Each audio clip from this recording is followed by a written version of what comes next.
That's good. I like positive. Write it down. So this is, looks like your presentation's up here now. Yep. Sheldon, if you want to come up and do your thing, I can come and sit and relax. And something to drink in your coffee. And my cookies, let's say.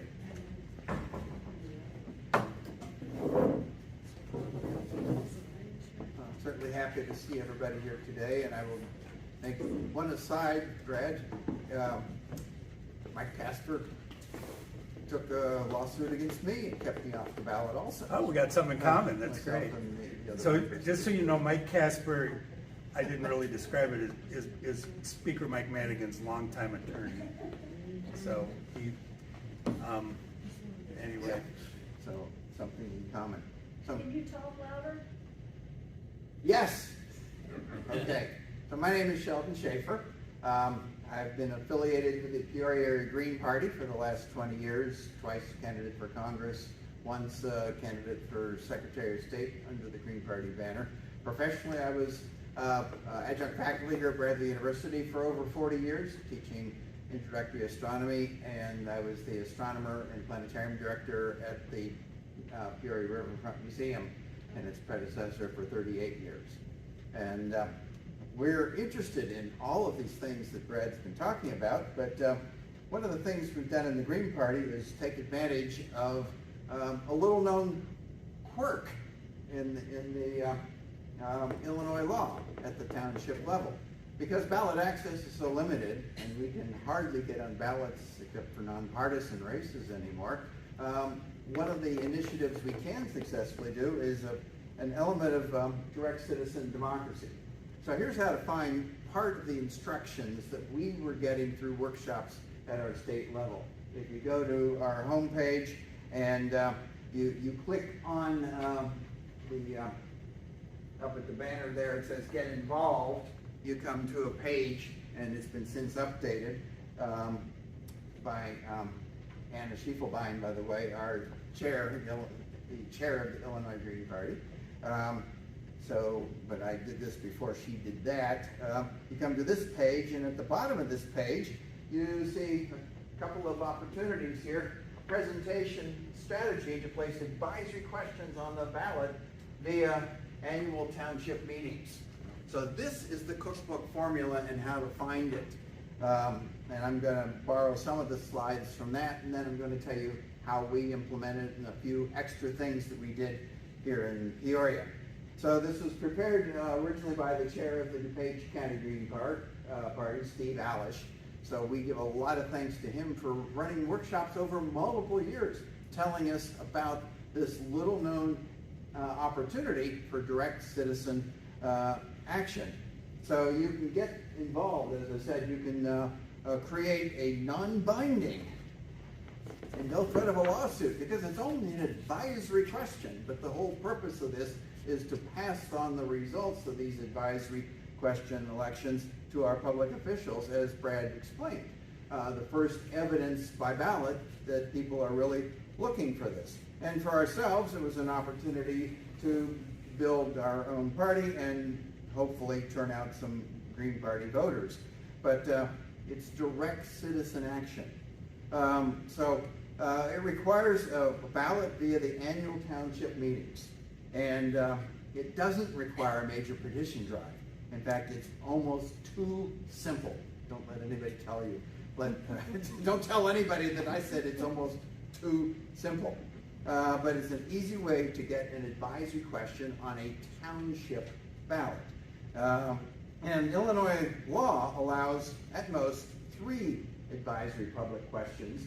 So you have an opportunity to be one of those 3, although we found in most cases nobody else knows about this. So we're the only ones advancing township questions at the annual township meeting. Now in the city of Peoria, the township meeting is part of, or it precedes the city council meeting. The township of Peoria is almost the same as the city of Peoria.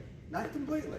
And in fact, one of our city councilmen does not live in the township of Peoria, but he lives in the city of Peoria, as he happened to find out because he didn't know that. But that's mostly the newest sections. A few of the newest sections are not in the Township of Peoria.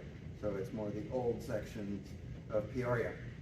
So there you see the link, and this link is critical in educating your potential audience.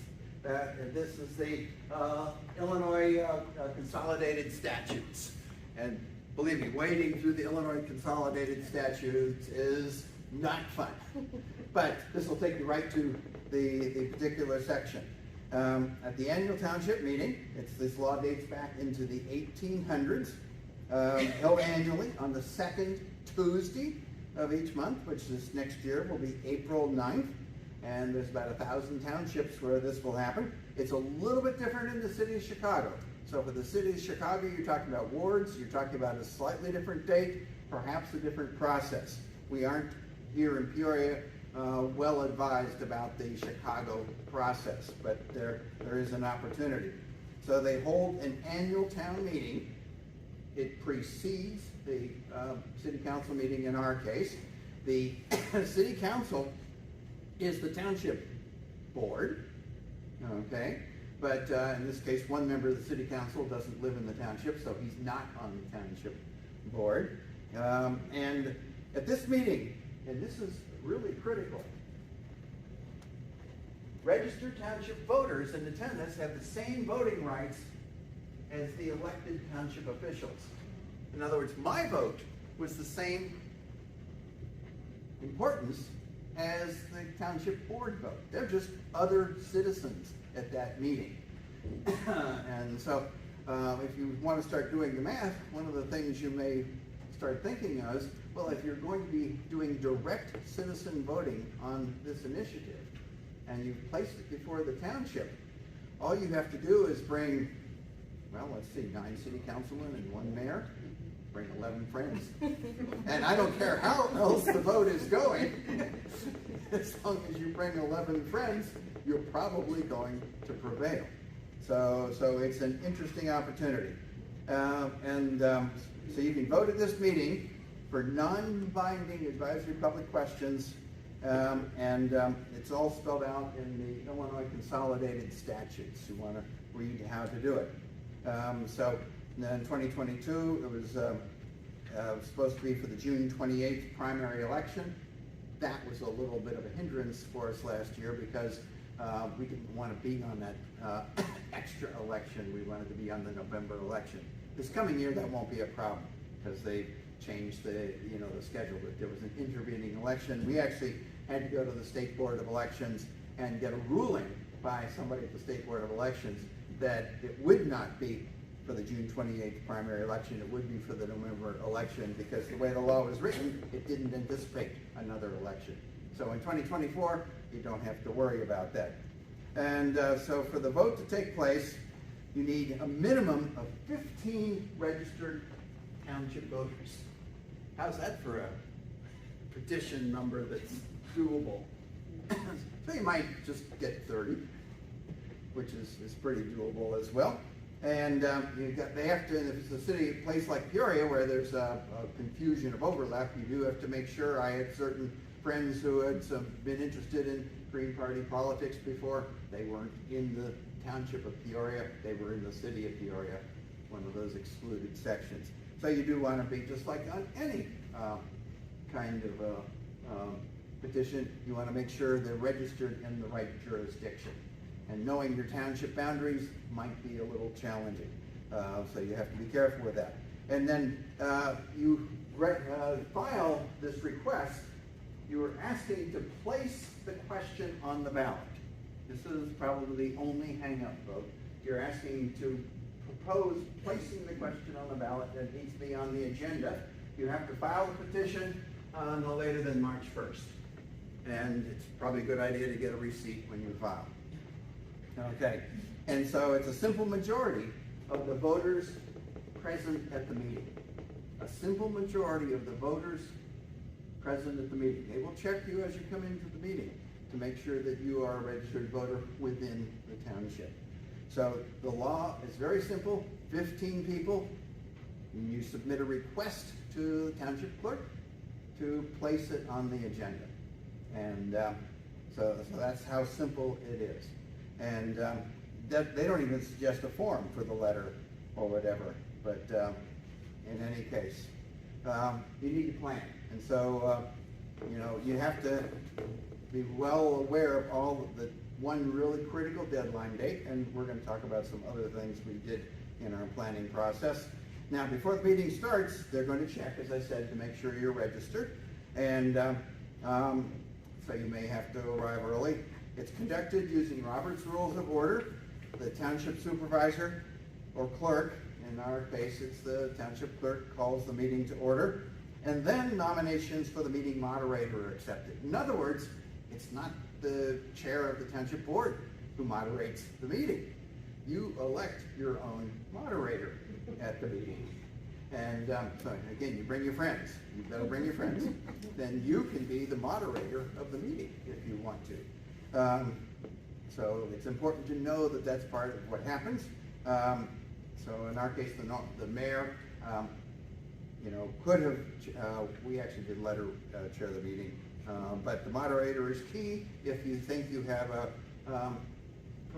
maybe a semi-hostile or a hostile environment that you're working in. You want to be sure to have your elected as moderator and plan on it, because it should be somebody who knows Robert's Rules of Order, who's watched the city or township board meeting before to see what the procedure is.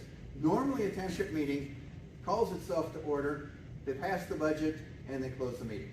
There's no other items of business for most townships. This is a second item. And it's likely that your township officials won't even know that this is an option.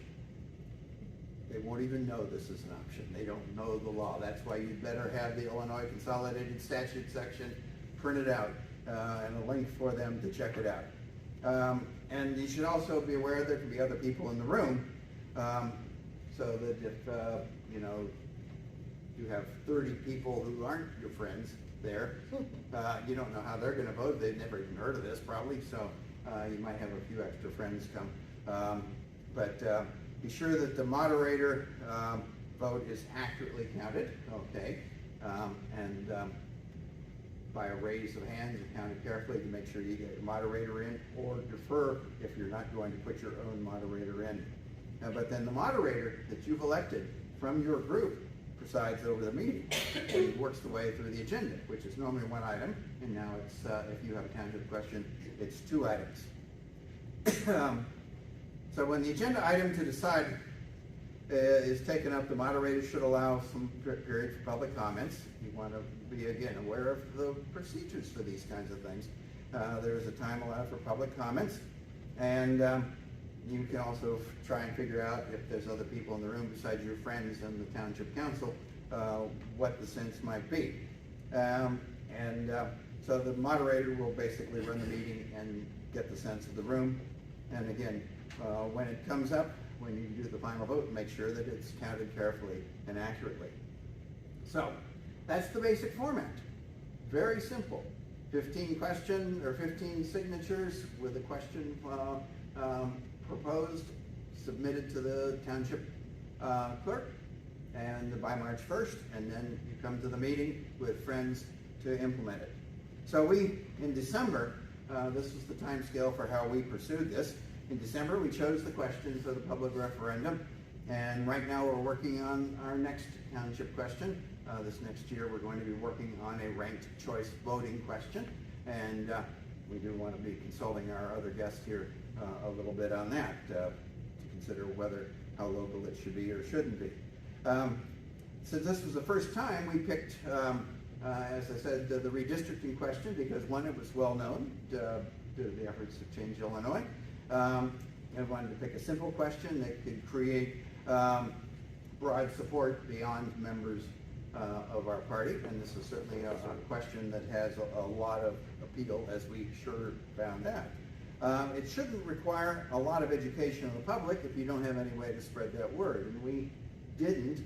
So there's different ways to approach that, but in the case of the gerrymandering, we referred to some of the same verbiage that had been used by Change Illinois and the League of Women Voters, and made direct reference to that language to provide that quick educational component. In doing so, we established our presence as a credible players in the political field. At least we hope we did.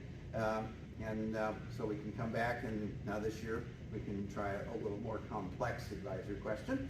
And ranked choice voting is certainly more complex in concept.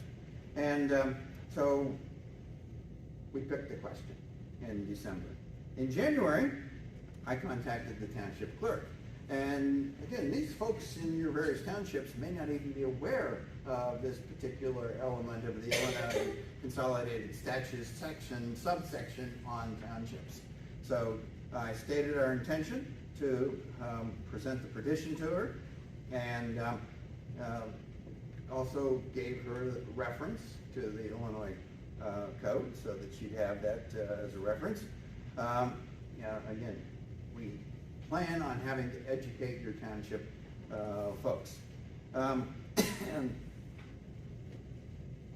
we had to, in our case, last year, last time we had to raise the question with the state board, and actually the clerk helped us in this, raising the question with the state board.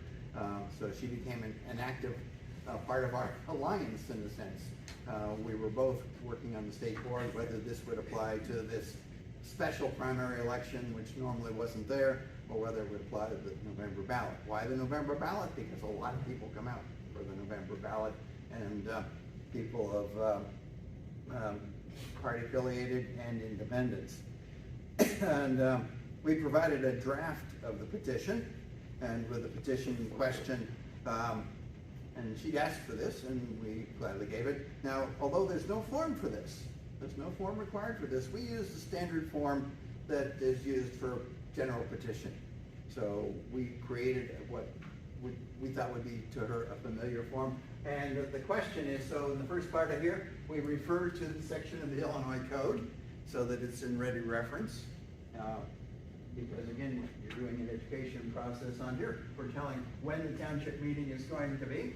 And then we show the following advisory question be placed on the ballot. We're trying to sound official. And then repeat ourselves one more time. Here's the section of the Illinois Code that you'd better be prepared to address. And our wording: should the state of Illinois adopt an independent citizens commission for the federal and state redistricting process that would be guided by principles established in fair maps initiatives. Again, some of the wording we borrowed there from Change Illinois and the League of Women Voters to give some reference to it and some broad appeal. And then the petition form we used. Again, when we use for ballot measures, you don't have to be so formal, but why wouldn't you when you can? It just makes it seem more credible in our estimation. In February, I arranged a meeting, a face-to-face meeting with the township clerk. And we turned in the petitions well in advance of the March 1st deadline. And as I said, required 15, we had 30 signatures, not a really high bar.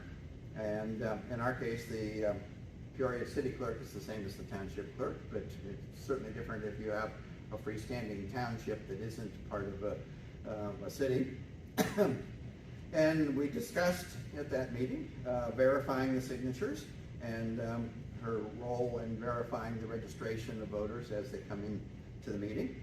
And she provided me a map, which was handy. So that if there's any question, in fact, that's not a bad idea, ask your township to provide you the map of where the boundaries are. Then they can't say, well, you didn't follow the map. Hey, they're supposed to do this.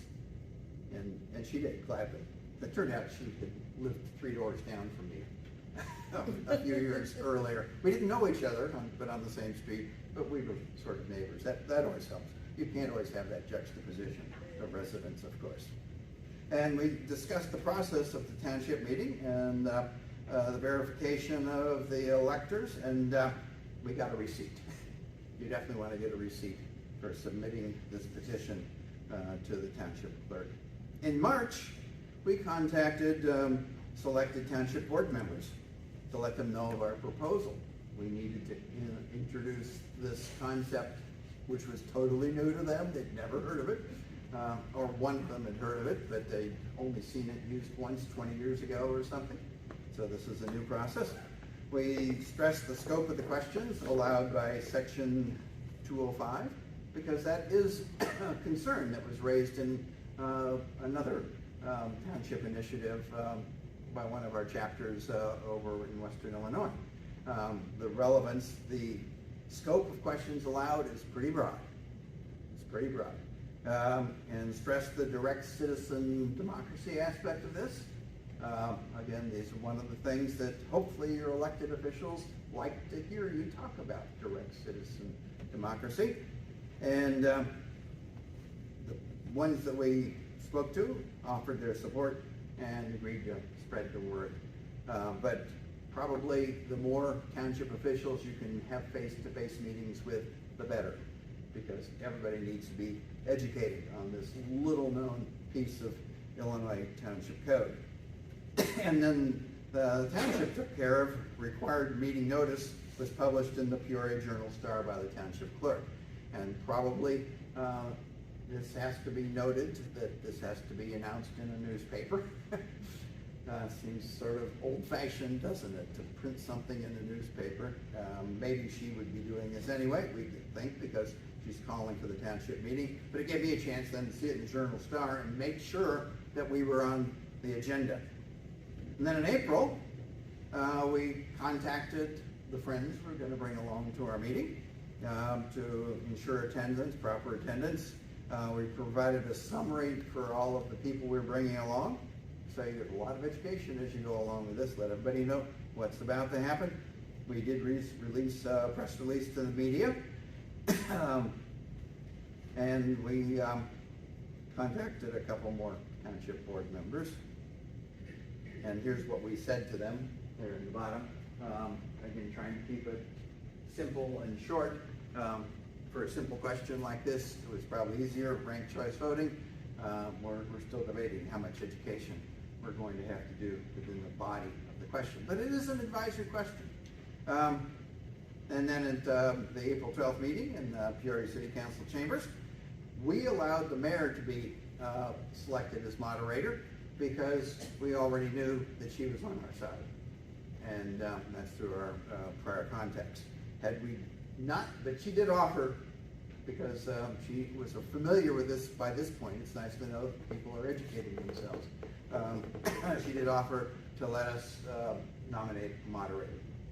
But that certainly is one option you can take advantage of or not.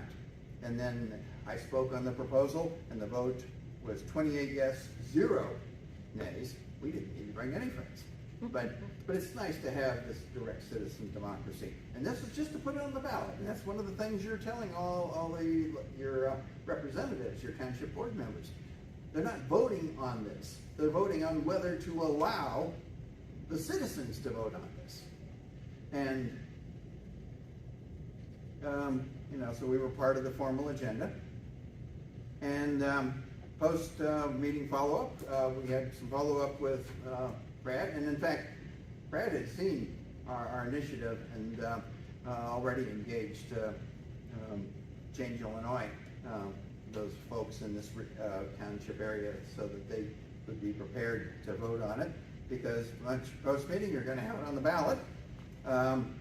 We were lucky that the League of Women Voters was at the meeting for another reason, but it didn't hurt. In fact, I was thinking, gee, you should have maybe called the League of Women Voters to be at these meetings.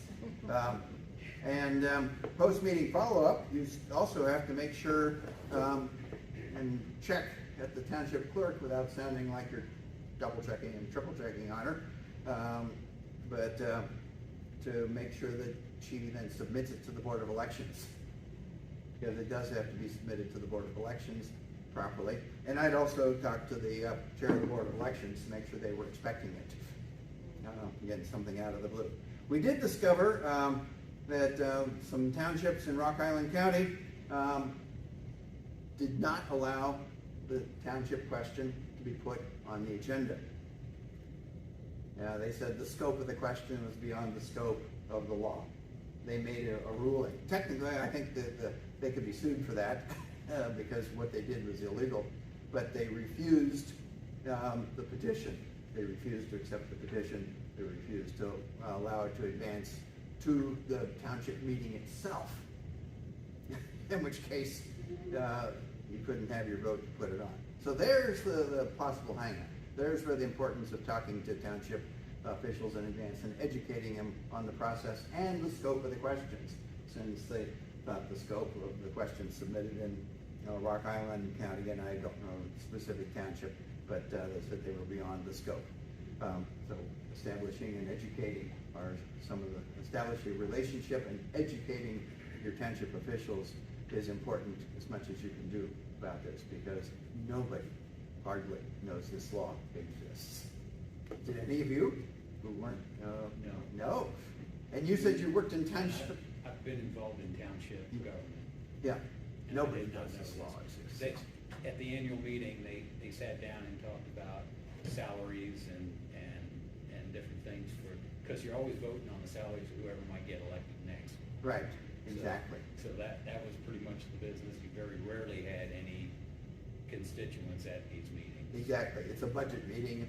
Yeah, budget. Introduce the budget, discuss, pass the budget, done. So do you think that's why they declared it beyond the scope of the meeting, because within their narrow purview, that was the only thing that was supposed to happen? Could be. Could be, or they just didn't Or like. they just hated They just didn't like. They didn't like your face. Yeah, something like that. Yeah. So I want to understand, so you get this question passed through the township, it goes on the ballot, it's just for Peoria Township to vote on? Yeah, so it appeared on the ballot of Peoria, that Peoria Township voters only saw this question. Okay, so the verbiage was broad to the point of the whole state, Sure. and so how does that then get communicated to Springfield? By people like Brad. And believe me, he's gonna be compiling all the successful township votes and saying, look at all these townships where we actually have a vote saying this is what we want. Get on the stick, legislators. Yeah, I mean, that's the final step, because it's an advisory question beyond the scope of the township. And I know the boundaries are different, Sheldon, the township and the city, but there were a lot of people that voted on this question. How many total voted on the advisory? It was a large part of the city of Peoria. I think it was like 18,000, I believe, voted on this, Okay. which was for, within the city of Peoria. I was asking how many people actually voted on the advisory referendum question in the city of Peoria. So he said 18,000. Which is pretty good.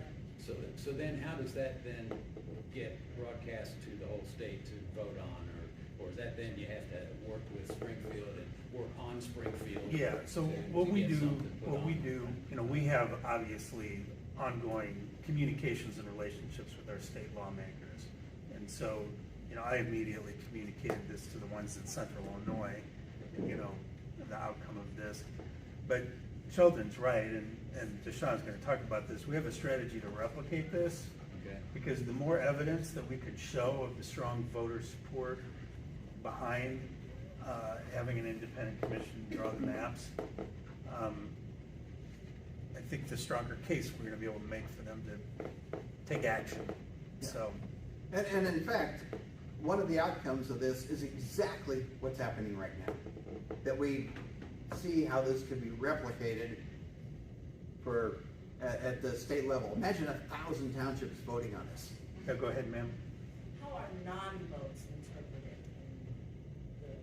If they don't vote on it at all, you have your yes or your no votes. I don't remember what the undervote was on this. I don't think there was a big undervote. It was the last question on the ballot. So I'm sure there was somewhat of an undervote, but I don't know what that percentage was.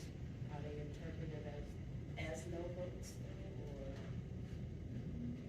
or? In this case, I don't think the undervote was, I always look at the undervote. I'm always interested in that particular question. And in other races, especially the undervote in presidential races, for example, that's a very interesting statistic that doesn't get reported on. But I don't remember it was substantially different than any of the races undervotes. So in this case, I don't think there was. anything to note.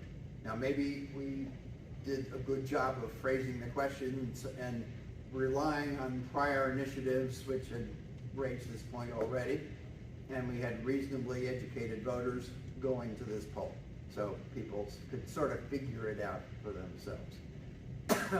On ranked choice voting, yeah, we might have a stronger undervote.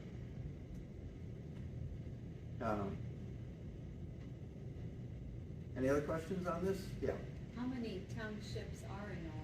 about 1,000. You know, Illinois is the state of legislative districts and bodies of government. We all know that. Dave?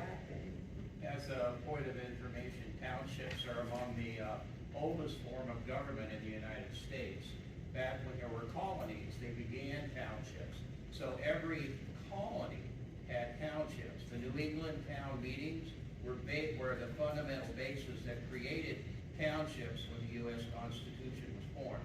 So every state in the Union had townships. I don't know if there's a state that's eliminated them, but it was this fundamental, basic foundation of democracy. You gathered together in a group that was presumably not too big and not too small, just right, so you could have conversations and votes and decisions that would impact on your life, whether it was budget or some of these more political questions. So the history of townships goes all the way back. So, just FYI. And I wanted to just make a brief note about another unrelated topic to this, but related to ranked choice voting, ballot access. It's not really the topic of this, but since I had the floor, I told Brad I was going to take it briefly. Yeah, ballot access. Well, it's one of your multi-point agenda. What point is ranked choice voting if you can only have two candidates going against each other? Ranked choice voting is so valuable if you then use it to engage multiple voices. And here's where we are with voting in Illinois in terms of ballot access and what makes it so hard. This is a draft that Anna had prepared before, so it's just taken from the new handbook. But look at Peoria here specifically. Okay, in the 16th district. So a Democrat needs 560 signatures. A Republican needs 984. Over the size of 250,000 people in a district, that's not hard to do at all, especially for established party with networks and chairs and everything. But look what's required of an independent. In other words, they've been through a rules change which was not known to our legislators, but done probably by Mike Madigan privately, because I talked to my legislators, they had no idea this happened. You need between 15 and 24,000 signatures to get on the ballot as an independent. Now, or 15,000 as a third party, if you want to declare you're forming a third party. 15,000 signatures is about, well, because I ran for Congress twice, that's more signatures than votes you'd get the first time around. One of the reasons for having multiple voices is to, in the case of a party, to build a party by building upon numbers upon numbers. But you can never even get on the ballot your first time around if you need that many signatures in that kind of a isolated space. 15,000 signatures might be appropriate statewide, although it's still a hard challenge for a small party without a lot of infrastructure and resources. It's even harder for independents unless they're independently wealthy without infrastructure. So look at those ballot numbers, and that's similar. It's worse in some jurisdictions, but it's at least that bad everywhere. So why do we have no independents in Illinois? That's why we have no independents in Illinois. So why is it different at all, even between parties? It's based on, because they have primaries, so it's based on a percentage of their primary voters. So the 16th district, just so you know, that's Durham's district, isn't it now? Yeah. Yes. Yeah, so it's a district that has more Republican primary voters than Democratic primary voters, because it's a very rural district, and so that's why the's more Republican more Republican Yeah. signatures required there. So independents and third parties have been legislated out of existence in this state. So along with ranked choice voting, which we really, really want, you need to change ballot access, or it's not gonna make much difference because you're not gonna be able to get on the ballot anyway. And this is how bad it is for folks like ourselves who'd like, I got 6% of the vote with only spending $4,000. But I was legislated out. And, yeah. Okay, excuse my ignorance, okay, I'm sorry. Okay, it's based on a percentage of the party, primary party. So why are the independent and the new party like so much higher? Because they don't want us to run.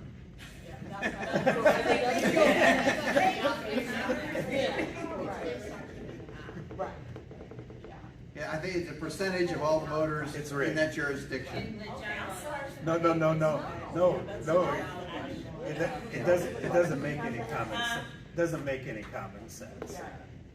It's all political. But, okay, but how can they do that? Who does that? The Mike Madigan did. Mike Madigan. And so few people know this happened, so like, people in this room, this is probably the first time you've seen that, so you don't even realize it's happening because it's something you just don't know. So now that you know, it's like, why is this happening? But so Yeah. few people even know that this is the thing, you know? Right. I mean, and just like there's resistance to change because it might make things more fair, just for the fair maps. Well, this would make things even more challenging if you could have 3 or 4 independent voices running with ranked choice voting. Then you wouldn't have a lock on your party outcomes. Yeah, but right now, you know, we can't exist. We can do, but for some reason, we still only need 15 signatures to get on a township ballot. So there you go. There's where we can still be direct citizen democracy active. Thanks, Sheldon. Certainly. Any additional questions or any more shock and awe? This is full shock. But that is the exact reason why we're here.